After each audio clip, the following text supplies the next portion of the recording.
Hello and good morning. It's Phil Thatch, and today I'm going to be looking at a product from Freewell. It's the Real Locking VND CPL filter system.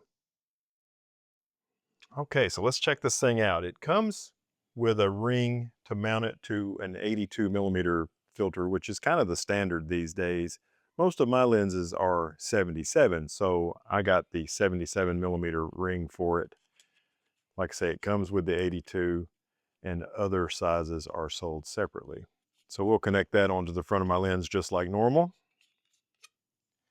And once that's attached, then this is the variable neutral density and CPL filter part. And it has this locking mechanism that you squeeze in, and you squeeze that in, and then it mounts onto the front of your lens. And it is really on there. I mean, this thing is not going anywhere. So to adjust the polarizer, which I believe you should do first, you turn the entire thing by the locking mechanism. And then you can look at your screen and dial in the polarizer like you like it. And then the variable neutral density filter, which darkens the frame, the polarizer polarizes, for lack of a better word, and the neutral density filter darkens the frame. Then you turn this outer part, turn the rear part to do the circular polarizer, turn this outer part to adjust the variable neutral density filter. And there's markings around this ring. All the way to the right, it's a 3-stop. Turn it to right here, it's a 4-stop. Right here, it's a 5-stop. Right here, it's a 6-stop. And right here, it's a 7-stop. So to adjust the CPL, you turn the whole thing. And to adjust the variable neutral density filter, you turn just this outer ring. And you can see right there, it's on 3 stops. Right there, it's on 4. Right there, it's on 5, 6, and 7 stops. And also included in this super nice carrying case is a ND32. You can add that on. It has a pinch mechanism as well. And there's white line right here. You line it up with that to add that on. And now, when you adjust the neutral density filter, instead of going from 3 stops to 7 stops, it goes from 8 stops to 10 stops. So this filter system does 3 stops to 10 stops, plus has a circular polarizer, which is pretty much all the filters you need, in my opinion. So when you remove it from the camera, it has this rear cap that goes on for storage, and you just press the locking mechanism on the side and press that and remove it. And interestingly, on the inside of that rear cap, it has a gray card and some other colors, white and black, to set your white balance with. So that's kind of cool, a little extra added feature. And the lens cap has NFC built into it, so you can tap your phone on there and it will prompt you to open NFC tag in your default browser, and then it comes up to a website with directions if you get confused about how to operate these filters. But they're pretty easy once you get your head around them. So now that we've seen how to install them and operate them, let's see how well they work. A circular polarizer removes glare on leaves and water and pretty much anything. And when you use the polarizer, sometimes you'll get richer colors. So that's what's cool about a circular polarizer filter.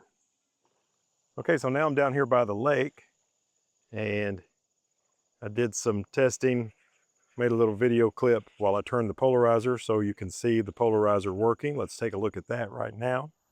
All right, so let's turn the polarizer. There it is, not polarized much, and there it is, polarized a lot. You can see the difference in the reflections on the water. So the polarizer definitely works. So that is good. Okay, here's another polarizer demonstration. This is looking at the window of my car. This is not polarized. Now I'm going to turn the polarizer And you can see you can get rid of almost all of that reflection. Not polarized, polarized. Almost all the reflection and glare on the window can be removed. And there it is, not removed. Next, I've got the camera in aperture priority, and I've got the neutral density filter set to 3 stops, and my shutter speed is 1/10 of a second. And now I've moved it to 4 stops. My shutter speed is slowed down to 1/5. And now I'm at 5 stops, and my shutter speed is slowed down to 1/3. And now it's all the way across at 7 stops, and that's 1/1.3. So it's definitely a variable neutral density filter, but what I really like about it is the way there's no X's. Sometimes variable neutral density filters will have an X, a darkened X in the frame, and you know, what a neutral density filter is supposed to do is evenly darken all the way across the frame, but sometimes variable neutral density filters will put an X pattern or some sort of splotch on your photo or video clip, and this one has none of that. As you change the darkening, it always stays nice and even all the way across the frame. So that is a huge thing. As a matter of fact, I typically stay away from variable neutral density filters because everyone I've ever tried has had that problem, but this one doesn't have that problem. So that is a great feature, a variable neutral density filter that doesn't ruin your shot.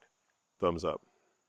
So here's the ND32 that should be able to get me all the way up to 10 stops. And you just pinch the locking mechanism and it slips right on, and then it is on there good. There will be no falling off. So with the ND32 added, the lowest stop goes from 3 to 8 stops, and now it's at 1.6 seconds. And I can move it to 9 stops, and now it's at 3 seconds. And I can move it to 10 stops, and now it is at 6 seconds. But you can move it past 10 stops and get the exposure to 10 seconds, 13 seconds, 15 seconds, 20 seconds, all the way to 25 seconds in bright, bright daylight. So the ND32 filter, which is included, is a 5-stop filter. That's why right here, without it, it's 3 stops, and with it, it's 8 stops. So 3 plus 5 is 8. And right here, without it is 4 stops, and with it is 9 stops, so 4 plus 5 is 9. Here it's 5 and 10. And over here at 6 and 7, it doesn't give a number, but we can figure it out. 6, it should be 11 stops, and 7, it should be 12 stops. Another interesting thing, if you just want to use the 5-stop filter by itself, you can remove the VND CPL, and you can mount the ND32 directly on the ring that holds the whole thing together, and it is locking. I can lean my whole tripod over. Look, the foot is way off the ground as I pull on the filter. It's not going anywhere. So why in the world would you want to change your shutter speed? Well, it helps you get creative looks in your photographs, like smoothing out waterfalls or smoothing out water, causing clouds to streak and look beautiful. This is what neutral density filters do, and having a variable one that you don't have to change, remove one filter and put a different filter on to get a different amount of neutral density is what's cool about a variable neutral density filter. All right, this is a photograph made in aperture priority with no filters on the camera. And in aperture priority, you choose the aperture and the camera chooses the shutter speed based on getting the exposure correct. So this is 1/100th of a second. And now this is the shot with the Freewell filter system used with it all the way up. This is a 25-second exposure. So I'm just giving you a quick example of how you can get creative with longer shutter speeds. Here it is without a filter and a normal shutter speed, 1/100th of a second.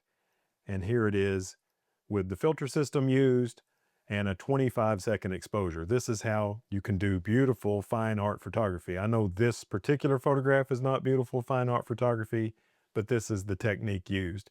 And this photo has not been edited at all. These are straight out of the camera shots without the filters and with the filters. Overall, I think I really like this locking variable neutral density circular polarizer filter combination. It's pretty cool. It took me just a few minutes to kind of get used to using it because it's different than anything I've used before. But once I got the hang of it, it became second nature. And I think it would become second nature for you as well. Thanks for watching this quick look at the Freewell filter system. Give me a thumbs up if you like this content, subscribe and hit the bell if you want to see some more stuff like this. And as always, I hope to see you in my next video. Bye-bye.